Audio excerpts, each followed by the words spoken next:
अजी साथियों, अस्सलामु अलैकुम, आदाब, नमस्ते, सत श्री अकाल। अजी साथियों, जैसा कि आप लोगों से पहले डिस्कस हुआ था कि हम लोग रिट के बारे में आपको जानकारी देंगे और उस पर आप लोगों से डिस्कस करेंगे। 5-5 मिनट के लगभग वीडियो बनाए जाएंगे ताकि आप लोग आसानी से सुन सकें, क्योंकि व्यस्त आप लोग भी रहते हैं। और आज जिस रिट के बारे में हम चर्चा करने वाले हैं वो रिट जो है संध्या मिश्रा एंड 402 अदर्स बनाम union of India minority welfare, new Delhi, यानी अल्पसंख्यक कार्य मंत्रालय, भारत सरकार, नई दिल्ली। दूसरा, secretary of education and literacy education department, government of India, new Delhi, यानी शिक्षा मंत्रालय, भारत सरकार। और state of UP through principal secretary minority welfare, यानी अल्पसंख्यक कल्याण मंत्रालय, उत्तर प्रदेश। यानी 3 पार्टी बनाई गई थी। इसमें पहली पार्टी अल्पसंख्यक कार्य मंत्रालय, भारत सरकार को, दूसरी पार्टी शिक्षा मंत्रालय, भारत सरकार को, और तीसरी पार्टी उत्तर प्रदेश अल्पसंख्यक कल्याण विभाग को पार्टी बनाया गया था, उसके प्रमुख सचिव को। तो इसमें 403 टीचर शामिल थे। उनके नाम पर भी डिस्कस करेंगे, लेकिन अभी कुछ मेन पॉइंट्स पे डिस्कस करेंगे कि हम लोगों ने जो रिट दायर किया था उसमें मेन पॉइंट क्या थे, मतलब क्या लेकर के दायर किया गया था। तो सबसे पहले हम लोग उस पर चर्चा करते हैं। खास उसमें इवेंट्स क्या थी उन पे चर्चा करते हैं। उसके बारे में अगले वीडियो में हम इसी पे बात करेंगे कि हमने मांग सरकार से क्या क्या किया था। तो इसमें इवेंट्स है, by means of present writ petition the petitioner are seeking a writ of mandamus directing the respondents to ensure the payment of arrears of honorarium for the session 2017 to 2018 to 2020 2021 and 2022 to 2023 and continue the radium month by month within same stipulated period।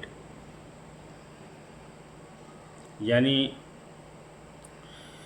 इसमें जो main point था वो honorarium वाला था कि हम लोगों का जो बकाया मानदेय है वो दिलाया जाए। 2017-18 2016-17 से के बाद में जो पेमेंट नहीं हुआ था, 2017-18 से लगा करके 2021-22 20-21 तक और 2022-23 से लगाकर अब तक, यानी जब तक मुकदमा चलता है तब तक पेमेंट के लिए मांग की गई थी। क्योंकि 21-22 का सिर्फ पेमेंट हुआ है, यानी 2017-18 से लगाकर अब तक जो समय है उसके लिए मांग की गई है, सिर्फ 21-22 को छोड़ करके, क्योंकि 21-22 का पेमेंट हुआ था।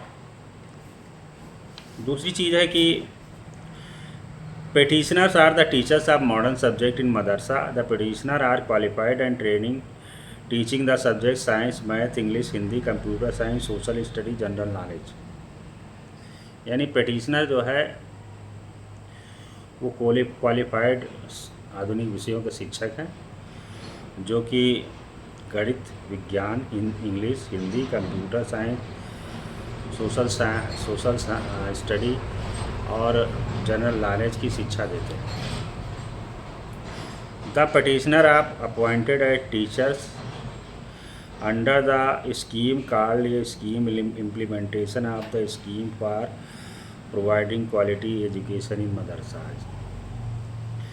यानी जो रिट करता है, यानी पिटिशनर हैं।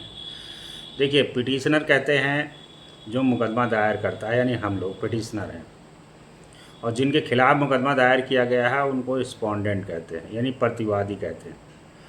यानी हम लोग वादी हैं और वो लोग प्रतिवादी हैं। वादी उसे कहते हैं जो मुकदमा दायर करता है, और प्रतिवादी उसे कहते हैं जिसके खिलाफ़ मुकदमा दायर किया जाता है। तो वादी इसमें संध्या मिश्रा और 402 अदर, यानी 403 लोग वादी थे, और जो मुकदमा जिनके खिलाफ़ दायर किया था उसमें 3 लोग प्रतिवादी थे।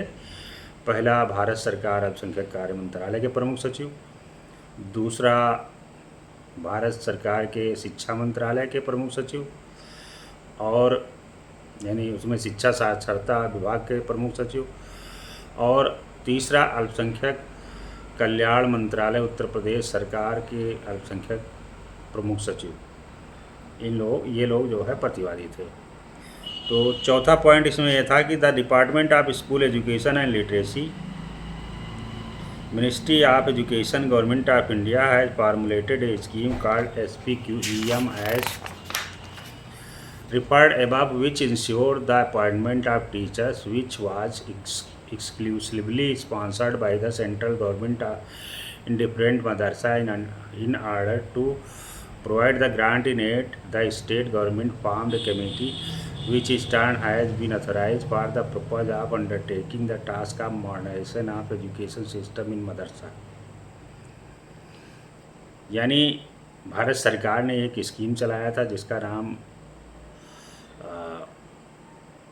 मदरसा मॉडर्नाइजेशन स्कीम था, SPQEM था, और जिसके द्वारा कई मदरसों को भारत सेंट्रल गवर्नमेंट के द्वारा ग्रांट दिया जाता था, और उसके लिए एक कमेटी गठित की गई थी जो कमेटी मदरसों को मॉडर्नाइज करने के लिए ऑथराइज थी।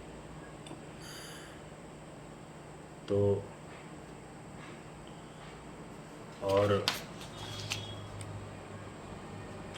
पिटिशनर को मदरसों में टीचर अपॉइंट किया गया था, और वो scheme for providing quality education in मदरसा में काम करते थे। और पांचवा पॉइंट था, according to the scheme an RRM which was then initially settled and was made payable to the respective teachers of each of the madrasa, and those who were thus appointed in respected madrasas was initially settled rupees 12,000 per month for the teachers who having the degree of postgraduate or graduate with B.Ed, and rupees 6,000 for the teachers who having the degree of graduate। यानी इस scheme के अनुसार जो शिक्षक हैं उनके खाते में मानदेय का भुगतान किया जाता था, और जो टीचर प्रास्नातक थे या स्नातक के साथ B.Ed थे उनको 12,000 प्रति माह दिया जाता था, और जो टीचर स्नातक की डिग्री धारक थे उनको 6,000 रुपये प्रति माह का मानदेय दिया जाता था। अगला पॉइंट है, petitioners have been appointed under the scheme SPQEM in different madrasas which are recognized by Madrasa Shiksha Parishad, Jawahar भवन Lucknow. The said मदरसाज adopted the syllabus of NCERT। Petitioner यानी वादी यानी हम लोगों को यानी टीचर्स को उस स्कीम के अंतर्गत हमको नियुक्त किया गया था उन मदरसों में जो मदरसे मदरसा शिक्षा परिषद उत्तर प्रदेश जवाहर भवन लखनऊ के द्वारा मान्यता प्राप्त थे, और मदरसा बोर्ड NCERT सिलेबस एडॉप्ट करता है। साथियों, चूँकि वीडियो बहुत बड़ा हो रहा है तो अभी इतने ही पॉइंट पे इस चीज़ को ख़त्म करते हैं। अगले वीडियो में यानी कल इसके आगे बात करेंगे। तो अभी सिर्फ इवेंट पे चर्चा हो रही है, उसके बाद में जो हम लोगों ने डिमांड किया उस पर चर्चा होगी। तो बहुत बहुत शुक्रिया देखने के लिए, अपना समय देने के लिए। पहले आप लोग सब समझ लें कायदे से, उसके बाद में हम लोग इस पे आप लोगों की राय लेंगे कि कोई एक एप्लीकेशन हमको नया डालना है कोर्ट में, जो हमारी कोई मांग छूटी हो तो आप लोग राय देंगे इंशाल्लाह। तो उसको डाला जाएगा। बहुत बहुत शुक्रिया। अस्सलाम वालेकुम।